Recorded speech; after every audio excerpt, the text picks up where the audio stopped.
Hello, ladies and gentlemen. I'm Judge Gregory Johnson, Bell County Justice of the Peace, and you are listening to Texas County Voice, a podcast for all 254 counties. Thank you for listening.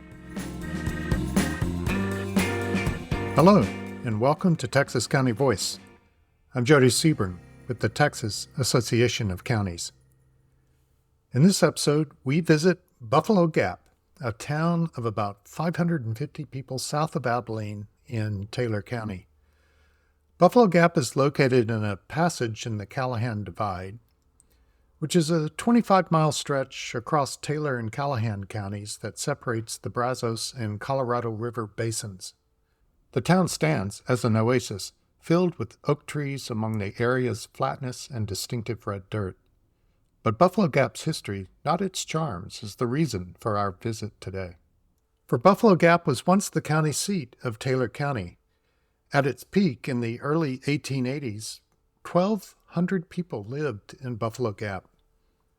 There was a bank, a hotel, grocery stores, several churches, more than a dozen businesses, a newspaper, and a Presbyterian college. But after the Texas and Pacific Railway reached the new town of Abilene in 1881, and the citizens of Taylor County voted to make Abilene the new county seat in 1883, Buffalo Gap began to decline. Its population in 1890 was 1/4 what it had been just 10 years earlier. Many other former county seats were doomed to become ghost towns, but Buffalo Gap hung on. Never quite thriving as it once briefly had, but never falling into ruin either.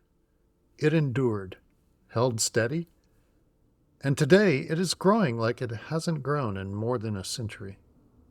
About a year ago, I began kicking around the idea of doing an occasional series for Texas County Voice on former county seats. I've started with the one I know best. I grew up in Taylor County, where my paternal grandparents lived in Buffalo Gap. Our guide on this journey through the past is Scott Cloudis, Executive Director of the Taylor County History Center. We begin outside the original Taylor County Courthouse, built in Buffalo Gap in 1879. We're standing outside the old jail, right?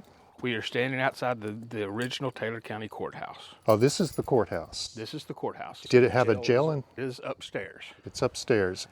I have a family connection to Buffalo Gap. My grandparents moved here in the early 1940s. My dad grew up here, and they lived as a family for a couple of years in the jail. Okay. So he always liked to say he grew up in the jail, right? There were several different families that lived in here. They didn't really have a use for this building. They didn't know what to do with it. So there was a lot of families that did live in here. My understanding was they kind of divided it up, and it was kind of a tenement type deal. There may have been 2 families or something living in there at the same time. Now, I don't know if your dad and them were in there by themselves. If I'm remembering the family stories right, they were here with at least one other family. Yeah. So they may have been upstairs, downstairs type deal. So let me open it up and we'll go in there and see.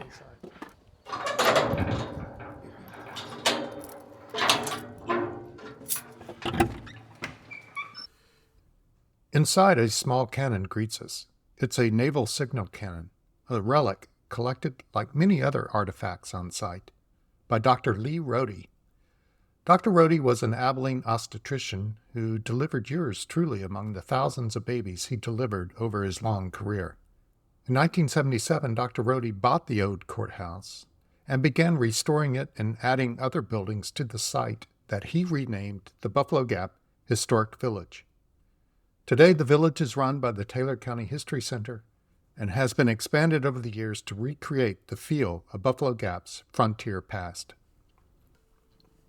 Dr. Rohde tried to do the best he could. There was not a lot of buildings that were saved in Buffalo Gap. Right. So he did move some things in. Of course, the courthouse was built here, and like I said, the doctor's office, the chapel was just 2 blocks down the road, so he moved it in. Rohde kind of just tried to make get buildings that were a depiction of what would have been here during that time, as close as he could, and as close to Abilene as he could find them. Right, preserve what he could and Sure, yeah. keep it concentrated in a one area. Yes. So this is the entrance to the old courthouse. So this is the courtroom, and you can hear it's, the floor squeak, and it's the original deal. But so this is what the court, of course, jurors box. This is the original judge's bench that's sitting there. We actually got that one day. One of the guys from the county called and said, "Hey, we've got your judge's bench." Okay, what judge's bench are you talking about? Right. He said, "Well, the judge's bench that goes in the courthouse down there." And we were like, okay. We didn't know that was anywhere around, but evidently one of the county commissioners at some point had got this bench from down here. We don't know how he got it or whatever. He had passed on, so we don't know the true story of it. But he was using it for his desk in his office. Oh, wow. And it actually had a Formica top on it, and we pulled the Formica off of it and tried to return it back. So it was just sitting down there in the basement, and nobody knew what it was. I was really surprised that somebody was even able to find that was the original judge's bench. Yes. So it was just in the Taylor County Courthouse? Yeah, in the old courthouse that they're redoing now, the 1915 courthouse, yes. Yeah, so this is like I said, the courtroom, and then this would have been where the office would have been for, the county court reporter and all that kind of stuff. Recorder, I should say recorder, I think that's what they called it back then. So this would have been right there off of that, and that's where they would have had their typewriters and all that kind of stuff right here in this little room. So the commissioner's court at the time would have met in that courtroom, and everything that took place as far as courthouse business when this was the actual courthouse would have happened right there in those two rooms. Right, okay. So. Oh, no problem. So we're headed upstairs? We are headed up the stairs to the jail.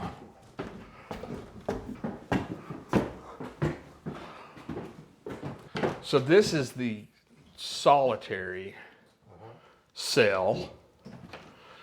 And that's where they would have kept like the really bad guy that they, needed to keep confined from the rest of the people that were in here. Right. And then this would have been what we call a drunk tank. Oh, okay. Yeah, so this would have been like general population. Just an open room, just for people to sleep off. Yeah, okay. Exactly. Buffalo Gap has a descriptive name. So just talk a little bit about its origins as a town.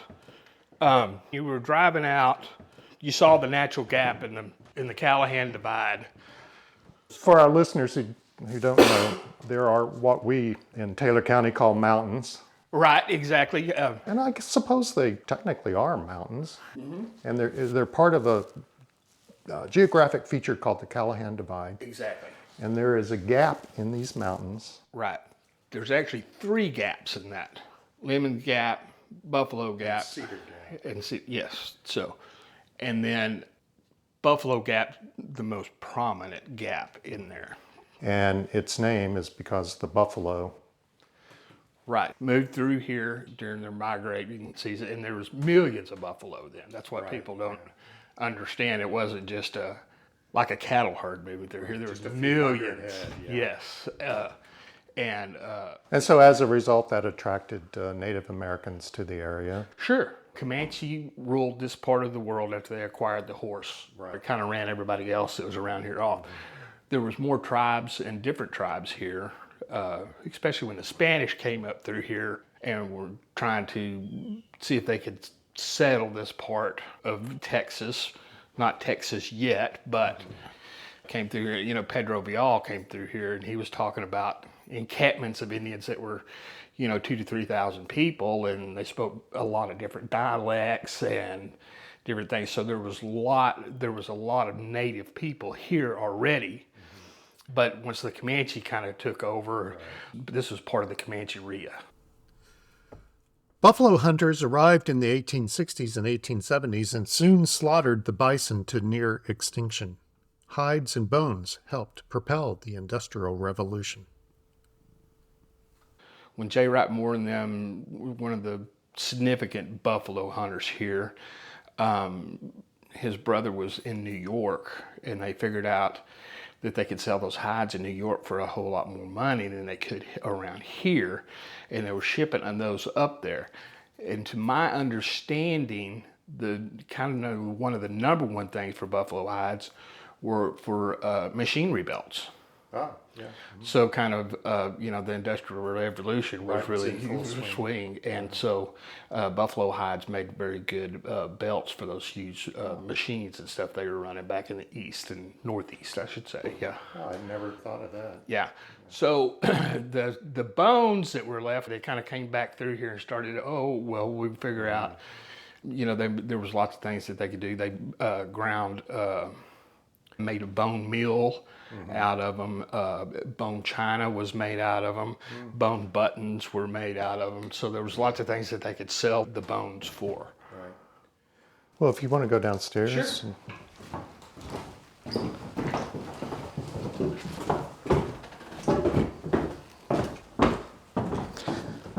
So when was Taylor County organized as a county?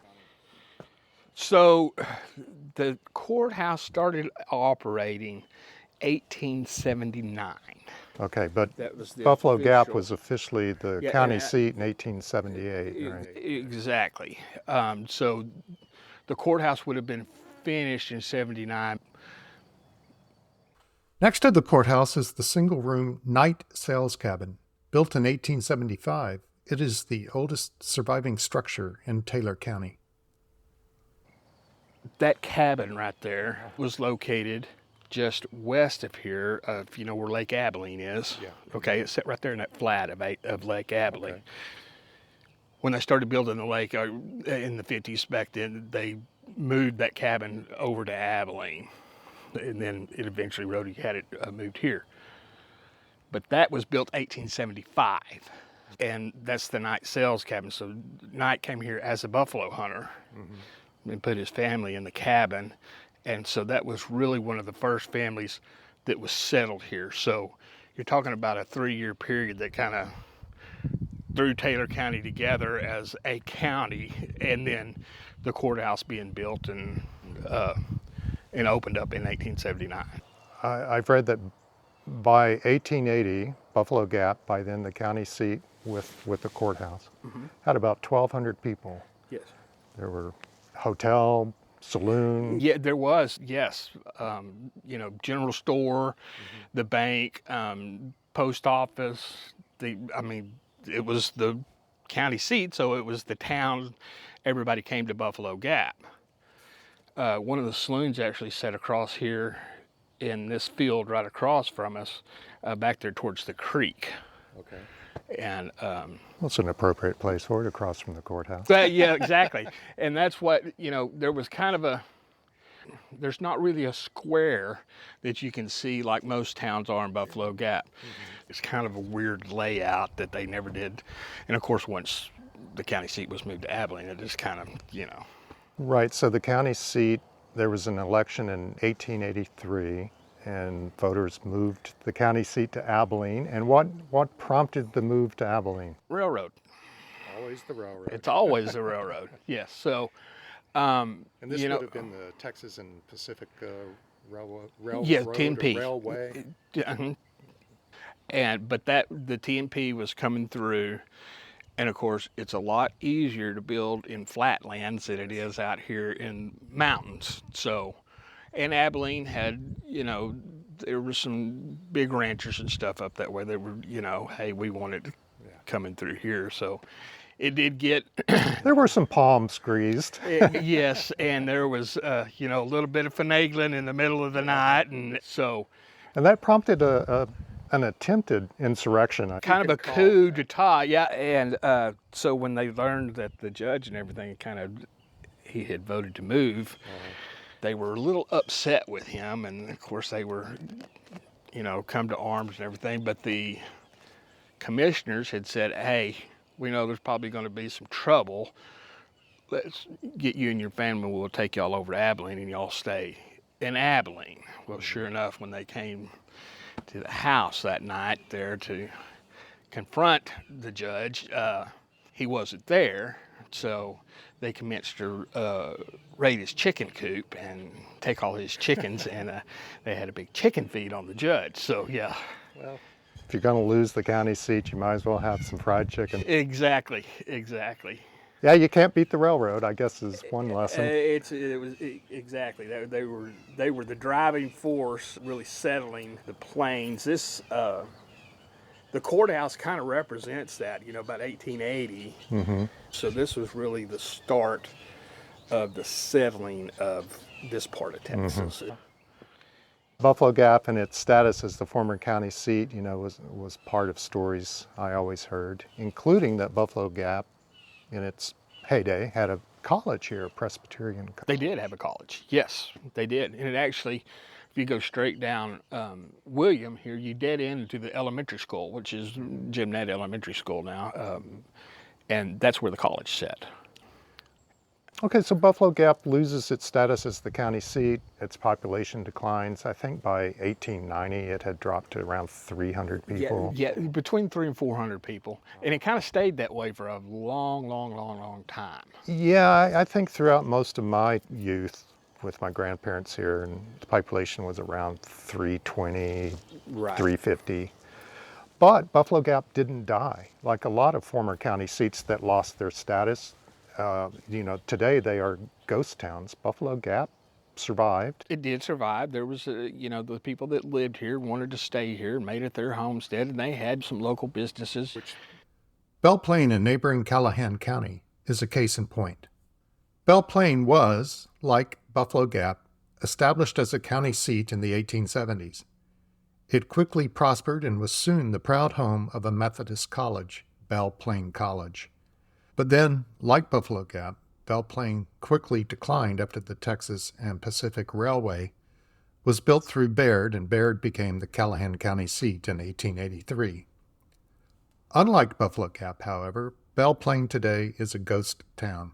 Now on private land, the ruins of Belle Plaine College are visible a couple of hundred yards from a graded dirt county road and a historical marker noting what once was. So what about Buffalo Gap, today, 40 years after it lost its status as the county seat? How's it identifying itself today or defining itself?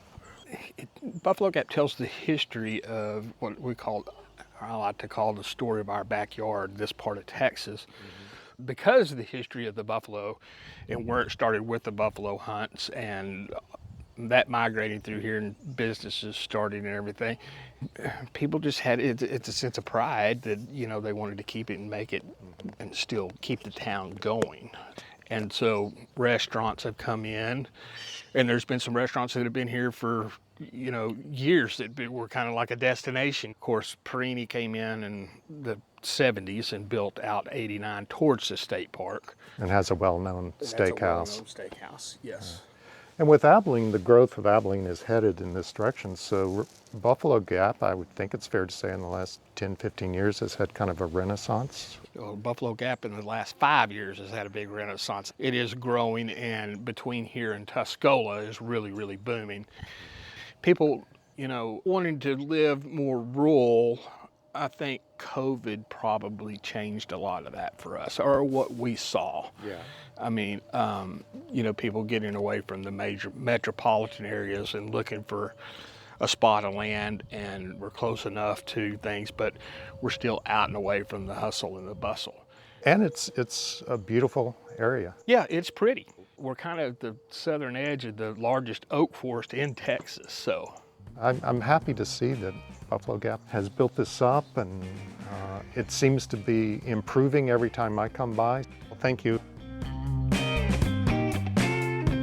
Thank you for tuning in to this episode of Texas County Voice, and a special thank you to Scott Cloudis for joining the show. You can see photos of the places we discussed in this episode and learn more about the history of Buffalo Gap by visiting buffalogaphistoricvillage.org. Please subscribe to Texas County Voice for more stories about Texas and for conversations with local leaders making a difference in Texas counties. And visit county.org to learn more about Texas counties and the Texas Association of Counties. We'll see you next time.